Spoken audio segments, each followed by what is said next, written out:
Today I'm going to talk about navigation in the world machine. Navigation is something which is very difficult to do in a system such as this because of the constant motion and relationship of the different plates in the world machine.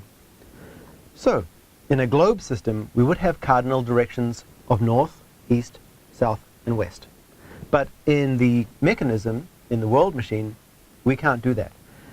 Each gear would have its own specific set of bearings, and these bearings we call spireward, toothward, clockward, and verseward.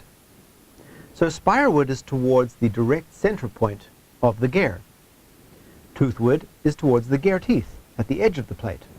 Clockward is moving towards the clockwise direction of that plate, rotating around the spire. And verseward, of course, is the opposite direction to clockward. So these directions give us four measurable axes upon which people can navigate by. But bear in mind that each time someone measures by these, it's only relative to the plate that they are upon at that point in time. So other tools or abilities are required to navigate through the world machine. Hopping from the major plate to the elemental spokes and then to the periphery would require an immense and a very complex set of navigation apparatus or innate abilities to sense this kind of change in direction.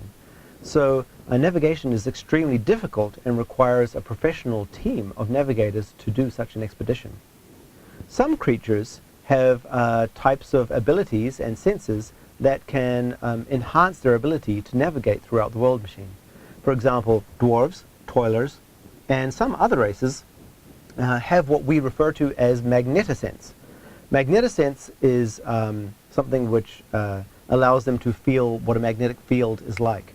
And perhaps if you were to hold a bar of iron close to a dwarf, even if the dwarf wasn't looking at it, he'd be able to sense that it was there.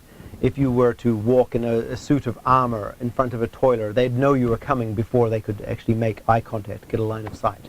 And magnetisence is also valuable for basically determining or having the gut instinct of whether or not you're in a position or an altitude or a distance from the spire at any given time.